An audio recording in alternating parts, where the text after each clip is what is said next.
This is Judge Joe Brown, and we're listening to We All Be News. News-free Dixie for the 21st century.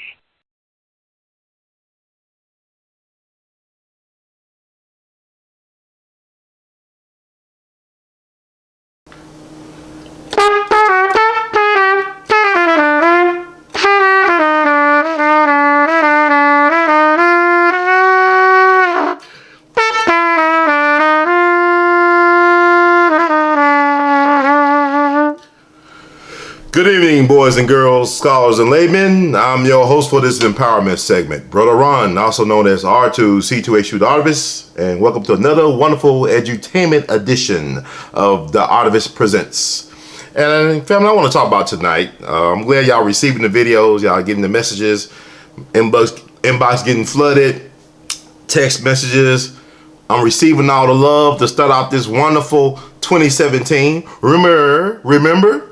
2017 is the year of the risk taker. So take advantage. Once again, 2017 is the year of the risk taker. So take advantage. And I want to talk about, boys and girls, scholars and laymen. A lot of people are living life in fear. And to quote what Brother President, not brother like black, but fellow Mr. President FDR, Franklin Roosevelt said, Franklin Delano Roosevelt once said it in an inauguration address, "There is nothing to fear but fear itself."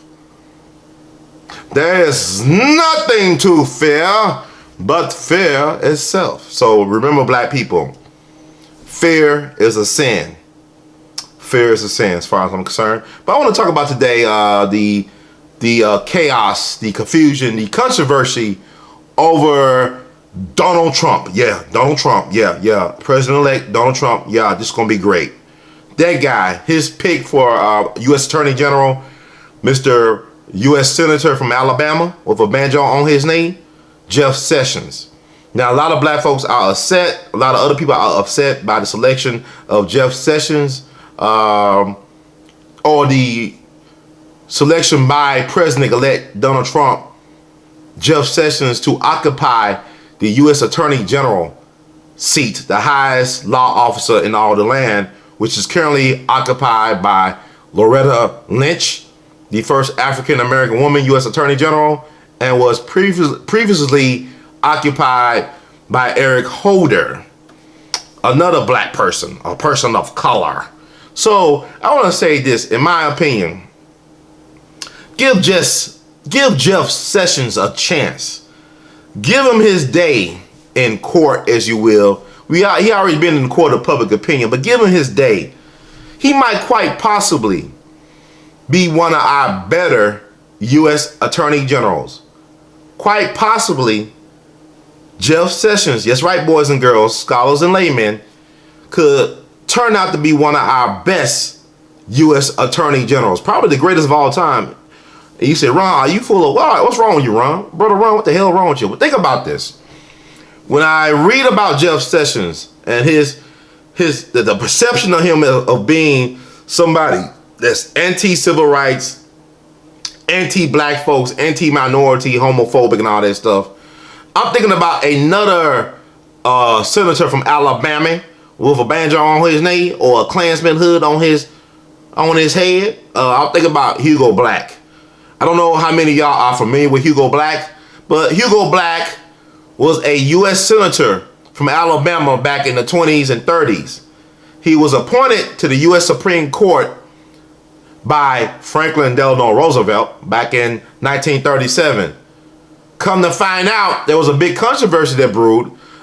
Some reporters did some digging, and found out that Hugo Black was once a prominent Ku Klux Klansman in Alabama. That's right, boys and girls, scholars and laymen. Senator Hugo Black, his last name, how ironic, was a Klansman. Not only was he a Klansman, but he was a very well-known and respected Klansman, in the state of Alabama.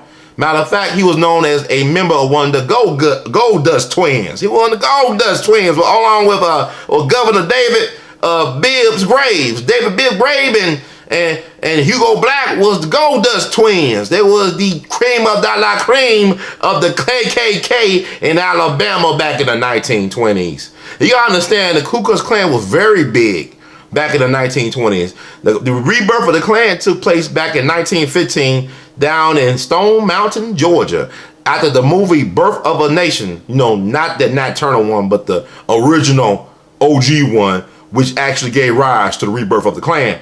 Then it reached its apex, its height. The Klan had over 4 million members back in the 1920s. Once again, boys and girls, scholars and laymen, the Klan had over 4 million members back in the 1920s. The biggest Klan state is the home state of our current Vice President-elect Mike Pence, Indiana. Indiana was the biggest Klan state in the entire union back in the 1920s. You had the governor, mayors, senators. It's like every political person involved in Indiana politics on the local, state, and national level were Klansmen. It seems like it, you know. I can't make this stuff up, folks. The Klan even had a march on Washington in full regalia, in full bed sheets, including pillowcases on top of their head. So I can't make this stuff up. Take a look. It's all online or in a book if you can read. A.L.L. Okay. But anyway, it's like Hugo Black, he was a Klans person. So it was a lot of controversy. Like FDR was asked by the press, Mr. President, did you know that this guy was a Klansman? And should we be investigating people who might be Klansmen in federal government offices? And FDR said, well, a man is entitled to his private life. He wouldn't make it in social media reality today. FDR would have never been president if it was social media around. I can guarantee that. You know, so it's interesting. So he said that, and I think, Hugo Black is interesting. Why I say this, let me give you a little background about Hugo Black. He was a lawyer, a very successful lawyer in Alabama. He actually had a case where he defended a black man who was wrongfully incarcerated and was exploited by capital interests, like, slavery by another name, the new Jim Crow. He actually defended a black man who was locked up illegally and was being exploited by commercial interests, by capitalists, by multinational corporations. So he got on the radar of the Alabama white power structure. And also, at one point, he was a police court judge. That's the only experience he had as a judge before he became a Supreme Court justice. And also, he prominently or infamously, depending on your perspective, defended a guy known as E.R. Stevenson. E.R. Stevenson was a well-known Klansman and also a Methodist minister and barber. E.R. Stevenson was a well-known Methodist minister, Klansman, and barber who killed the man who married his daughter Ruth to Pedro Guzman, a Puerto Rican and Catholic. See, the Klan was very anti-Catholic back in the 20s. They were very against the Catholics and stuff like that. So Father James Coyle, not only did he marry E.R. Stevenson's daughter to this Puerto Rican guy, or Puerto Rican guy who was a Catholic, but she actually converted to Catholicism. And it really pissed him off. So he actually shot James Coyle, Father James Coyle, at the church. Shot him in the head. And Hugo Black defended E.R. Stevenson and got him off on reason of, I guess, temporary insanity or something like that. Temporary insanity. Some shit like that. Some stuff like that, excuse me. He got him off. So he definitely gained traction. He was able to get a fellow Klansman off of killing a man of God in cold blood. The killing took place on August 11, 1921. So this interest, y'all look at all this history. Like I'm saying, well, how do you know all this stuff? I read and I study and I read, I research, So, giving you that backdrop to Hugo Black, he preferred to talk to the American people directly about his involvement in the KKK. So instead of him holding a press conference, he actually did a radio show. And this is something of what he said. I'm going to read a little bit of what he said on the radio show. I think it's very important. And all this is online, okay? All this is online. He said on the radio show, a statement on the radio show, I number among my friends many members of the color race. Certainly they are entitled to a full measure of protection accorded by our Constitution and our laws. Black also said, I did join the Klan. I later resigned. I never rejoined.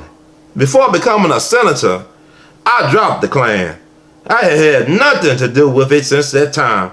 I abandoned it. I completely discontinued any association with the organization. I have never resumed it and never expect to do so. And according to the Pittsburgh Post-Gazette, who actually broke the story about his involvement with the Klan, 50 million listeners heard the unprecedented speech.